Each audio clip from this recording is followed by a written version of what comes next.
사도행전 28장 31절의 말씀인데요. 담대하게 거침없이. 오늘 말씀의 제목으로 보겠는데요. 네, 자막을 띄워 주시죠. 우리 함께 읽도록 하겠습니다. 시작. 하나님의 나라를 전파하여 주 예수 그리스도에 관한 모든 것을 담대하게 거침없이 가르치더라. 이렇게 사도행전의 말씀이 맞춰집니다. 우리가 한 사도행전 큐티를 2년 전일 거예요. 이미 우리가 다 했고요. 다시 한번 우리가 또 큐티 본문에 따라서 지금 보고 있는데 보면 볼수록 저는 참 좋습니다. 담대하게 거침없이. 그리고 아시잖아요. 사도행전은 28장으로 끝나지만 29장, 30장, 31장 그리고 주님 오시는 그날까지 성령 행전이라고 불리워지는 이 사도의 행전은 이제는 예수 믿는 우리들의 행전으로 계속 쓰여져야 된다. 어떻게? 담대하게 거침없이. 이게 오늘 결론이에요. 자, 여기서 저는 오늘 두 가지의 키워드를 가지고 담대하게 거침없이의 이야기가 어떻게 이루어지는가를 함께 보고자 합니다. 자막을 계속 보세요. 28장 20절 말씀인데요. 같이 읽겠습니다. 이러므로 너희를 보고 함께 이야기하려고 청하였으니 이스라엘의 소망으로 말미암아 내가 이 쇠사슬에 매인 바 되었노라. 쇠사슬이라는 한 단어를 먼저 오늘 좀 보고자 합니다. 실은 주일 강해 설교에서도 사도행전 강해를 제가 다 했기 때문에 다시 한번 복습하는 건데요. 그래도 다시 한번 좀 보셔요. 쇠사슬이라는 이 단어가 너무너무 중요합니다. 헬라어 원어를 보니까 할리시스라는 단어인데요. 이게 무슨 단어냐? 우리가 생각하는 이 쇠사슬은 어떻습니까? 무겁고 둔탁하고 우리를 자유롭게 못 움직이도록 이렇게 꽁꽁 묶어 놓는 쇠사슬. 예, 우리가 생각하는 그 쇠사슬 맞아요. 그런데 할리시스라는 이 헬라어 원어의 의미는 너무너무 다른 뜻이었습니다. 그 단어는 뭐냐?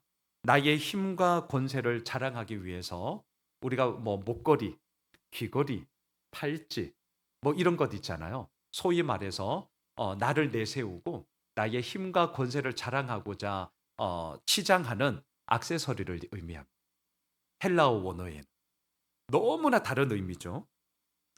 아니면 거대한 축제나 행사가 있을 때 또는 각 나라를 대표하는 사신단이 다른 나라를 찾아갈 때 그 나라를 대표하는 자기 때문에 그래도 나름 치장하지 않겠습니까? 또 대우를 받지 않겠습니까? 그때 나를 꾸미는 장신구를 일컬어 할리시스라는 단어를 쓰거든요. 자, 뭔가 좀 오늘 본문을 보면서 이상해 하셔야 돼요. 지금 사도 바울은 로마에 도착했고 소위 말해서 가택연금을 당하고 있었거든요. 그렇기 때문에 28장 20절에서 말하는 쇠사슬이라는 단어는 정말 우리가 생각하는 무겁고 둔탁하고 우리를 못 움직이도록 꽁꽁 묶어 놓은 쇠사슬이 맞아요. 그 쇠사슬이 맞아요. 그런데 바울은 의도적으로 자신의 몸을 꽁꽁 묶고 있는 이 쇠사슬을 일컬어서 오늘날로 말하면 장신구라는 뜻, 액세서리라는 단어의 뜻을 일부러 바꾸어서 말하고 있더라는 겁니다. 되게 이상한 거죠. 하지만 우리는 알고 있습니다. 바울이 왜 이 단어를 의도적으로 쓰고 있는가? 그것은요, 하나님 나라의 사신으로서 지금 이 로마에 왔기 때문이잖아요. 여러분, 로마에 왜 왔습니까? 재판에 승소하기 위해서? 아니요. 아니요. 로마에 왜 왔습니까?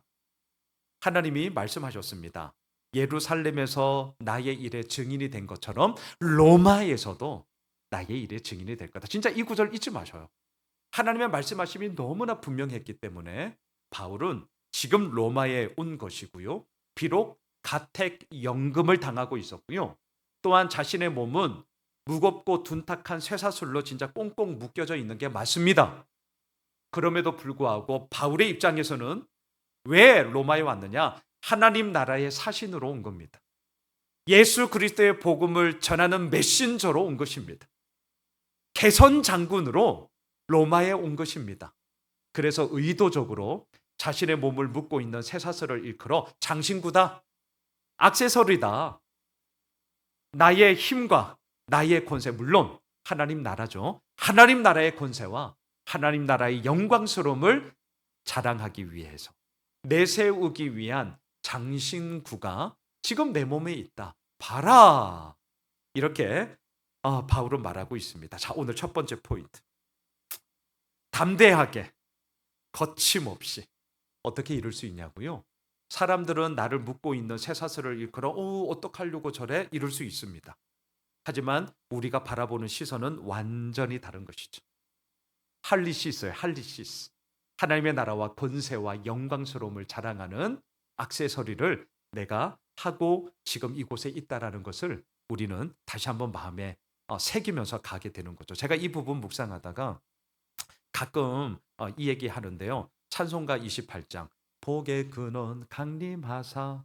예, 이 찬양 우리가 너무 잘 알잖아요. 3절의 가사가 오늘 첫 번째 포인트와 똑같습니다. 3절의 가사가 이건데요. 주의 귀한 은혜 받고 일생 빚진 자 되네.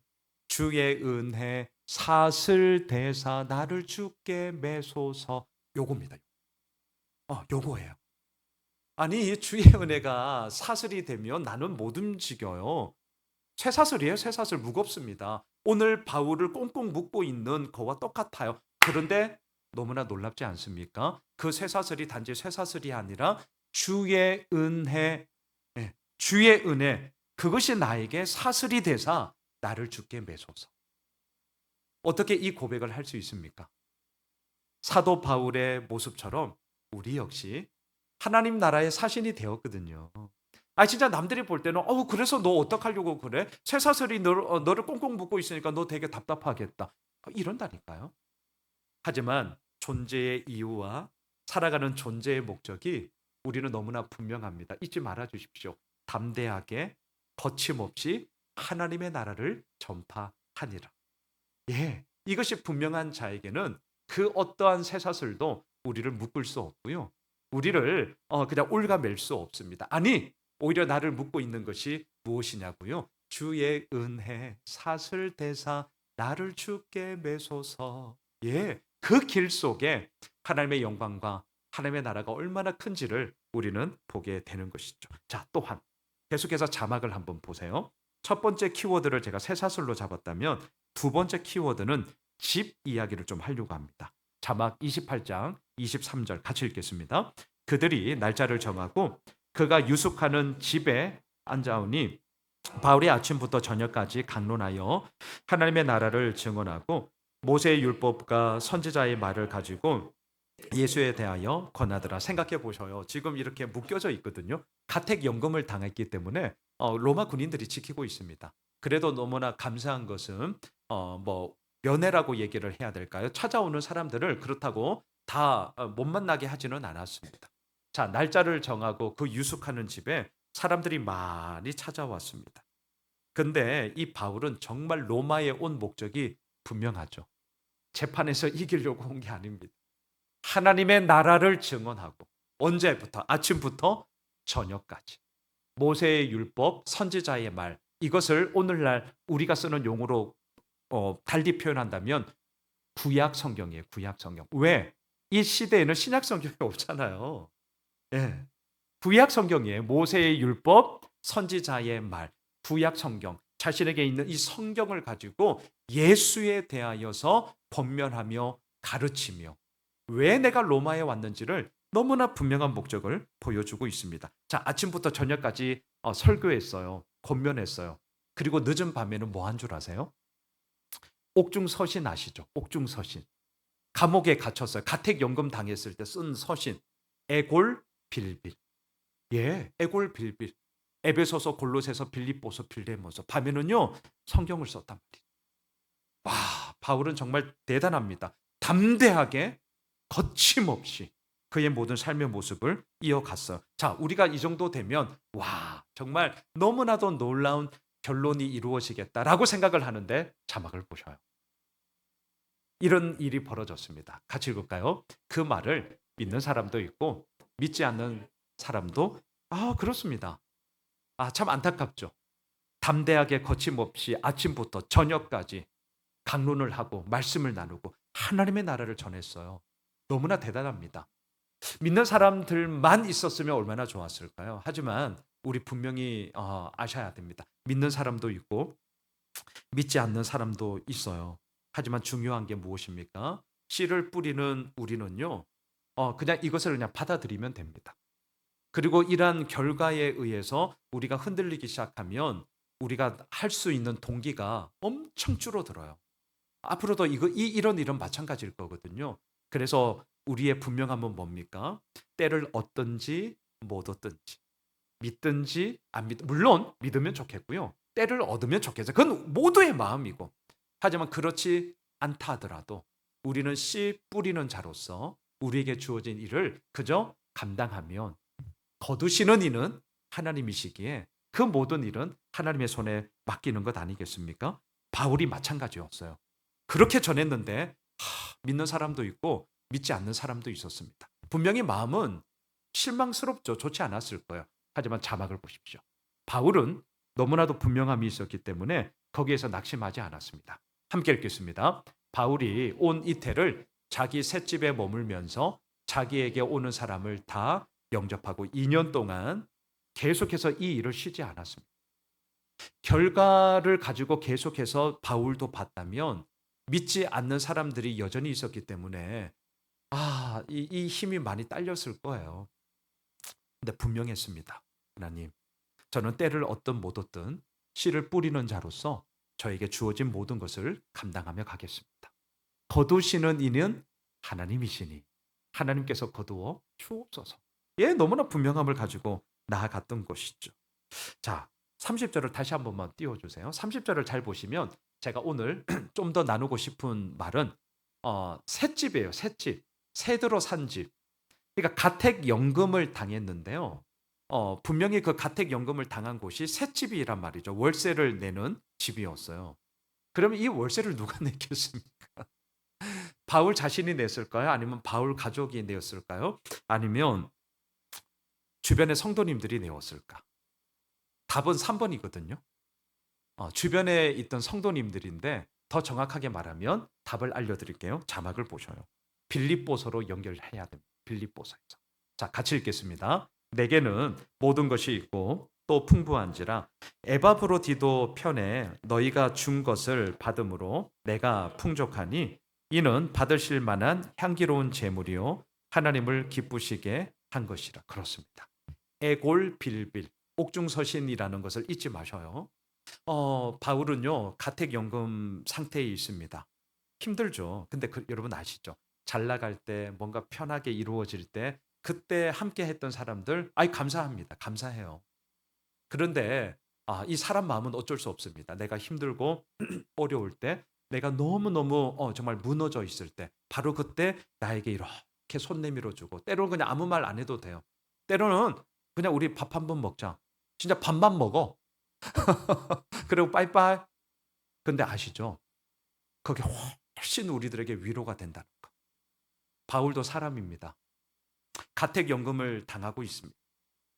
셋집이에요. 셋집. 이 세를 누가 냈냐고요?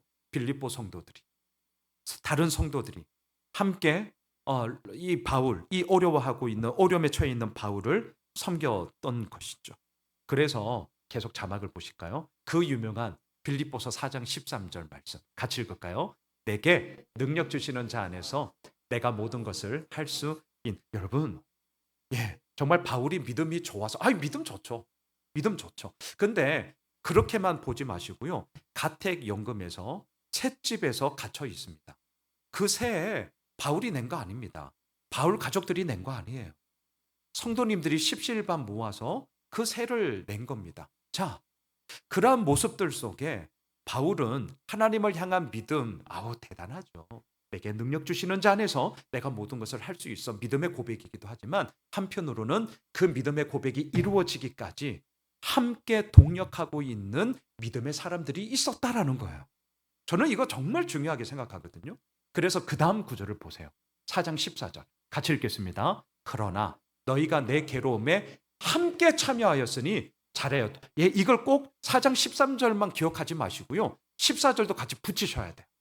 내게 능력 주시는 자 안에서 내가 모든 것을 할 수 있다. 그러나 너희가 내 괴로움에 함께 참여했기 때문에 너희들도 잘한 거고 나도 이렇게 버티고 있는 거야. 자, 오늘 두 번째 포인트인데요. 담대하게 거침없이 어떻게 사도 바울이 하나님의 나라를 위하여 나아갈 수 있었던가? 그것은 함께 참여하고 있는 믿음의 동지들이 있었기 때문입니다. 예. 우리 예수오미술교회가 왜 있어야 하느냐? 우리가 뒤에서도 오늘 기도하겠지만 단연코 복음 전도를 위한 거죠. 영혼 구원을 위한 거죠. 너무나 분명합니다. 하지만 그거와 그 목적을 위해서 달려가는 길 속에 오늘도 우리 믿음의 동지들이 이 자리에 함께하고 있습니다. 그 동지들의 함께함을 통하여서 홀로 있으면 연약합니다. 홀로 있으면 쓰러져요. 그때 동지들의 손을 붙잡고 일어나는 거죠. 그 길을 함께 걸어가고자 우리는 예수 오미실 공동체를 통하여 나아가고 있고요. 잊지 맙시다. 담대하게 거침없이 우리는 하나님의 나라를 위하여 한 걸음 한 걸음 내딛어 나아갈 수 있는 것입니다. 말씀을 정리하겠습니다. 담대하게 거침없이 오늘 첫 번째 포인트 쇠사슬 잊지 마십시오. 남들은 쇠사슬이라고 말합니다. 그래서 너 어떻게 할래? 그럴 수 있습니다. 하지만 아시죠? 존재의 이유와 존재의 목적이 우리는 세상과는 다릅니다. 주의 은혜 사슬 대사 나를 주께 매소서. 예. 두 번째 셋집이에요. 셋집. 성도님들이 함께 믿음의 동지들이 그 어려움 가운데 함께 했습니다. 바울 혼자가 아니었습니다. 함께 가는 동지들이 있었습니다. 함께하는 믿음의 동력자들이 있었습니다. 지금 이 자리에 함께하고 있는 우리가 그러한 모습으로 앞으로도 계속 나아가게 될 때 우리 각자가 얘기하게 될 것입니다. 담대하게 거침없이 하나님의 나라를 전파하니라. 우리 이 믿음의 길을 뚜벅뚜벅 걸어가게 되는 우리 모든 믿음의 가족들이 되길 주님의 이름으로 축복합니다.